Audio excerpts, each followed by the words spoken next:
Pranab news official চ্যানেলে আপনাদের সবাইকে স্বাগত। আশা করি আপনারা সকলেই ভালো আছেন। আজ একটি আপডেট দেবো এই ভিডিওতে। তো তার আগে প্রথমেই বলি, যারা চ্যানেলটি প্রথম দেখছেন আপনারা প্রত্যেকেই লাইক, শেয়ার, কমেন্ট ও সাবস্ক্রাইব করবেন। আর যারা চ্যানেলটি দীর্ঘদিন দেখছেন কিন্তু লাইক, শেয়ার, কমেন্ট ও সাবস্ক্রাইব করেননি, আপনারাও লাইক, শেয়ার, কমেন্ট ও সাবস্ক্রাইব করে এই চ্যানেলটির পাশে থাকবেন। তো এবার যে আপডেটটি দেওয়ার জন্য এই ভিডিওতে এলাম সেটি হচ্ছে, আপনারা প্রত্যেকেই জানেন, অবশ্যই এটা আপার প্রাইমারি নিয়ে, আপনারা প্রত্যেকেই জানেন যে আপার প্রাইমারিতে হাইকোর্টের অর্ডার অনুযায়ী, হাইকোর্টের ডিভিশন বেঞ্চের অর্ডার অনুযায়ী কাউন্সেলিং প্রক্রিয়া চলছে। এর মাঝে যারা ইন্টারভিউ থেকে বঞ্চিত হয়েছেন তারা সুপ্রিম কোর্ট চলে গেছেন এবং সুপ্রিম কোর্টে এসএলপি ফাইল হয়ে গেছে। যার ডায়েরি নাম্বার পাওয়া গেছে কিন্তু এসএলপি নাম্বার পাওয়া যায়নি। এসএলপি নাম্বার পাওয়া গেলেই হিয়ারিং হবে। আপাতত হাইকোর্টের অর্ডার অনুযায়ী কাউন্সেলিং চলছে। হয়তো আমরা লক্ষ্মী পুজো বাদ সুপ্রিম কোর্টে এসএলপি ফাইলের হিয়ারিং দেখতে পাবো, অর্থাৎ এসএলপি নাম্বার পাওয়া গেলেই হিয়ারিং শুরু হবে। সম্ভবত সেটি লক্ষ্মী পুজোর বাদ হবে। অলরেডি 4টে এসএলপি ফাইল হয়ে গেছে, হয়তো আরও হতে পারে বা নাও পারে, সেটা পরে জানা যাবে। আপাতত 4টে এসএলপি ফাইল হয়েছে। তো যেটা বক্তব্য সেটা হচ্ছে, আপনারা প্রত্যেকেই জানেন যে 2019 সাল থেকে যে সমস্ত ক্যান্ডিডেট টাকা খরচ করে যাচ্ছেন শুধুমাত্র নিজের চাকরিটা পাওয়ার জন্য, কিন্তু আজও টাকা খরচ করে চলেছেন এবং ভবিষ্যতে লাগলে আরও টাকা খরচ করবেন, প্রত্যেকেই কিন্তু বেকার। বেকারের কাছে 1 টাকার মূল্য কিন্তু অনেক। বহু কষ্ট করে তাকে ইনকাম করতে হয়। আঙুল বাড়িয়ে ইনকাম করা যায় না বা কোনো রকম সহজ পথে ইনকাম করা যায় না। বহু কষ্ট করে টাকা পয়সা উপার্জন করতে হয়, সেটা যারা বেকার, বিশেষ করে শিক্ষিত যোগ্য বেকার, তারা জানে। তাই তাদের কাছে 1 টাকার মূল্য অনেক। কিন্তু দেখা যায় 2019 থেকে 2024 এই 5-6 বছরে বহু টাকা ইন্টারভিউ থেকে যারা বঞ্চিত তারা দিয়ে গেছেন, কিন্তু আজ পর্যন্ত রেজাল্ট কিন্তু মাইনাস, জিরো বলা যাবে না। কারণ সময় গেছে, টাকা গেছে, সব গেছে, কিছুই তারা পায়নি। হাইকোর্টে আমরা দেখতে পেলাম খুব সুন্দরভাবে 1463 প্যানেলের মধ্যে রিপ্যানেল যেটা হলো তার মধ্যে ইনক্লুড হয়ে গেল, অর্থাৎ ঢুকে গেল, অন্তর্ভুক্ত হয়ে গেল। কিন্তু যারা ইন্টারভিউ থেকে বঞ্চিত, টাকার পর টাকা দিয়ে যাচ্ছেন হাইকোর্টের আইনজীবীদের সওয়াল করার জন্য, তাদের পক্ষে সওয়াল করার জন্য কীভাবে তারা চাকরিটা পেতে পারে তার জন্য। কিন্তু দেখা যাচ্ছে তারা চাকরি তো পাচ্ছেই না, উপরন্তু তাদেরকে মুরগি বানিয়ে শুধু টাকা আর টাকা। সুপ্রিম কোর্টে সে একই দেখতে পাচ্ছি। যদি এখনও হিয়ারিং হয়নি, হিয়ারিং হলে বিষয়টা পরিষ্কার হয়ে যাবে। সম্ভবত সোশ্যাল মিডিয়ায় যা খবর তাতে করে ইন্টারভিউ থেকে যারা বঞ্চিত তারা খুব একটা বেনিফিট পাবে বলে মনে হচ্ছে না। কারণ চারিদিকে যা সেটিংয়ের গন্ধ, হয়তো এই প্যানেল যদি বেরিয়েও যায় সেক্ষেত্রে অবাক হওয়ার কিছু নয়। কিন্তু এই প্যানেলে বহু দুর্নীতি, কিন্তু যা শুনতে পাচ্ছি সে দুর্নীতি প্রসঙ্গ কতটা কোর্টের সামনে উপস্থাপন হবে সেটা কিন্তু লাখ টাকার প্রশ্ন। কারণ দুর্নীতি উপস্থাপন হলে এই প্যানেল থাকবে না, এই প্যানেল আবার বাতিল হবে। সেক্ষেত্রে যারা ইন্টারভিউ থেকে বঞ্চিত তাদের স্বার্থ সুরক্ষিত হবে। কিন্তু যা শোনা যাচ্ছে, ইন্টারভিউ থেকে বঞ্চিতরা টাকা দিয়ে যাচ্ছেন কিন্তু সওয়াল হবে ঠিক অন্যভাবে। কারণ সেখানে যা পয়েন্ট রাখা হয়েছে তাতে ইন্টারভিউ থেকে বঞ্চিতরা মনে হচ্ছে খুব একটা সুবিধা করতে পারবেন না, অর্থাৎ তাদেরকে বঞ্চিত করেই রাখা হবে। কিন্তু এটাও ঠিক, ইন্টারভিউ থেকে বঞ্চিতরা মোটামুটি প্রায় সবাই একজোট হয়েই গেছেন। ওই কথা দিয়েছি, ইউনিটি স্ট্রেংথ, একতাই বল। ইন্টারভিউ থেকে বঞ্চিতরা বুঝে গেছেন কি খেলা চলছে, এতদিন তাদের সঙ্গে কী ধরনের খেলা হয়েছে। তাই তারা ঠিক করেই নিয়েছে এটা কিন্তু শেষ দেখেই ছাড়বেন।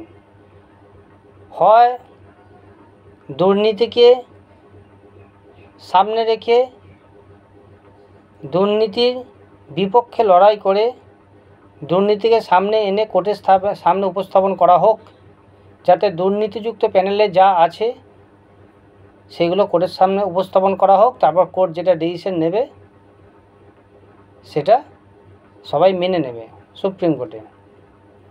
কিংবা টেট পাস ট্রেন যারা পিটিশনার, যারা দীর্ঘদিন টাকা পয়সা খরচ করে যাচ্ছেন, তাদের পক্ষে সওয়াল করে তারা যাতে চাকরিটা পায় সেই ব্যবস্থা করা হোক। এই দুটো পথ। তার জন্য কি কি পয়েন্ট রাখলে ভালো হবে, কি কি পয়েন্ট রাখলে খারাপ হবে, সেটা যিনি আইনজীবী আছেন, যারা আইনজীবী আছেন তারা জানেন। কি পয়েন্ট রাখবেন, কি পয়েন্ট বাদ দেবেন সেটা আমাদের আলোচ্য বিষয় নয়।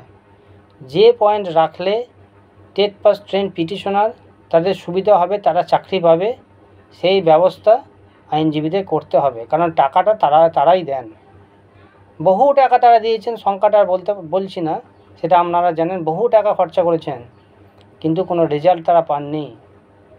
তাই যারা আইনজীবী আছেন আপনাদের কাছে করজোড়ে অনুরোধ, যারা টাকা পয়সা দিচ্ছেন অর্থাৎ টেট পাস ট্রেন পিটিশনাররা, তাদের কথা এবার একটু ভাবুন। তারা কিন্তু অলরেডি একজোট হয়ে গেছে, তারা কিন্তু এবার মাঠে নামতে চলেছে, তারা তাদের প্রাপ্য জিনিসটা কিন্তু এবার বুঝে নেবে। আর তাদেরকে ভুলিয়ে ভালিয়ে গল্প শুনিয়ে কিন্তু কোনো লাভ হবে না। কারণ তাদের দরকার চাকরি, চাকরির বিনিময়ে তারা বহু টাকা দিয়েছে, তারা বেকার, এটা বুঝতে হবে তারা বেকার। বহু কষ্ট করে টাকা পয়সা আপনাদের দেন, আমরা সেখানে তাদের হয়ে লড়াই তো করছেন না, উপরন্ত সেটিং হয়ে যাচ্ছে।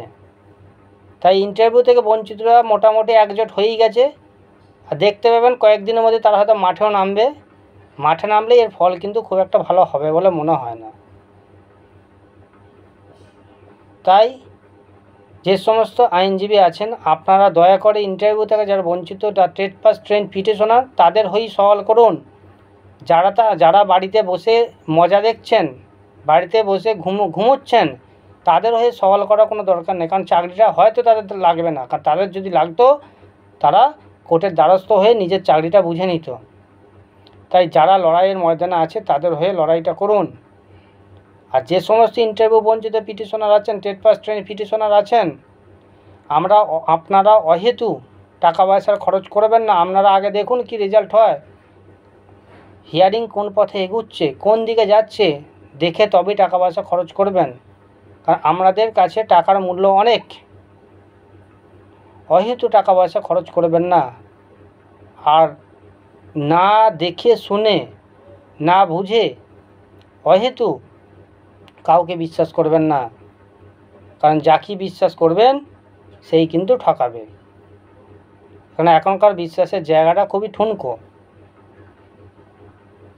বিশ্বাসের মর্যাদা হয়তো কেউ রাখতে পারছেন না, অনেকেই রাখতে পারছেন না। তাই বিশ্বাসের জায়গাটা হয়তো আস্তে আস্তে সেটা শেষ হয়ে যাচ্ছে। তাই টেট পাস ট্রেন যারা পিটিশনার আছেন, আপনারা একত্রিত, যারা একত্রিত হয়ে গেছেন ঠিকই আছে, যারা বাকি আছে প্রত্যেকের কাছে এই বার্তাটা দিয়ে দেন যে প্রত্যেকে একত্রিত হয়ে যেতে, এবং এই পুজোর মধ্যেই, বাকিটা পুজোর পর হিয়ারিং বুঝে আপনারা মাঠে নেমে পড়বেন আপনাদের চাকরির তাগিদে। আর অহেতু টাকা পয়সা খরচ করবেন না। আর আপনারা যার কাছে কেস করেছেন তার কাছ থেকে কেসের গ্রাউন্ড, কেসের মেরিট কী আছে, আপনাদের পক্ষে সওয়াল হবে কি না, সেগুলো কিন্তু আপনারা জেনে নিন। আপনাদের কাছে কেসের গ্রাউন্ডটা পরিষ্কার করে নিন। আপনাদের পক্ষে সওয়াল জবাব কী হবে, কি কি পয়েন্ট রাখা হয়েছে আপনাদের পক্ষে, আপনাদের চাকরিটা পাওয়ার জন্য কি কি সওয়াল ওনারা করবেন, গ্রাউন্ডটা কী। কারণ অহেতু গ্রাউন্ড না জেনে বুঝে অন্যের কথা শুনে যে কেস করে চলে আসবেন না, এতে করে রেজাল্ট কিছু হবে না। যেটা হাইকোর্টে হয়েছে সেটা আপনারা দেখতে পেয়েছেন। তাই কেসের গ্রাউন্ড জেনে বুঝে নিয়ে আপনার পক্ষে সেটা হতে পারে কি না, আপনার পক্ষে অর্ডার হতে পারে কি না, সেটা জেনে বুঝে তবেই কেসের পথে আগাবেন। যারা এখনও কেস করেননি তাদের উদ্দেশ্যে এই বার্তা। যারা কেস করেছেন আপনাদের কেসের গ্রাউন্ডটা আইনজীবীদের কাছ থেকে বুঝে নেবেন, যে যার কাছে কেস করেছেন। কারণ আপনাদের টুপি পরিয়ে, আপনাদের মুরগি করে অন্যভাবে সেটিং করে এই প্যানেল বেরিয়ে যাবে, দুর্নীতিযুক্ত প্যানেল। আপনারা বসে বসে আঙুল চুষবেন, ওনারা বলবেন অনেক চেষ্টা করেছি, কিছু করতে পারলাম না। এইসব গল্পবাজি ভাঁওতাবাজি বন্ধ করে দিতে হবে, ওদের ঝাঁপ পুরো বন্ধ করে দিতে হবে। ওরা যা শুরু করেছে ইন্টারভিউ থেকে বঞ্চিতদের মানে কি বলবো, পুরো ললিপপ দেখাচ্ছে। এখানে কেউ মানে কি বলবো অশিক্ষিত নয়, প্রত্যেকে টেট পাস করেছে এবং ট্রেন্ড আছে, চাকরিটা তাদের প্রাপ্য। কারণ 10 বছর নিয়োগ হয়নি, সিট আপডেট হয়নি, রেজিস্ট্রি মেনটেন করা হয়নি, বহু ঘাটতি, কলকাতায় গেজেট মানা হয়নি, তাই তাদের চাকরিটা প্রাপ্য। কিন্তু তাদের সাথে প্রতারণা করা হচ্ছে, তাদের কাছ থেকে তারা সব রকমভাবে সহযোগিতা করছে, কিন্তু তাদেরকে অন্যভাবে প্রতারণা করা হচ্ছে। তাই যারা ইন্টারভিউ থেকে বঞ্চিত আছেন, আপনারা প্রত্যেকেই একজোট হয়ে যান, হয়তো খুব তাড়াতাড়ি ময়দানে নামতে হবে। এই বার্তা আমি দিয়ে গেলাম। ধন্যবাদ।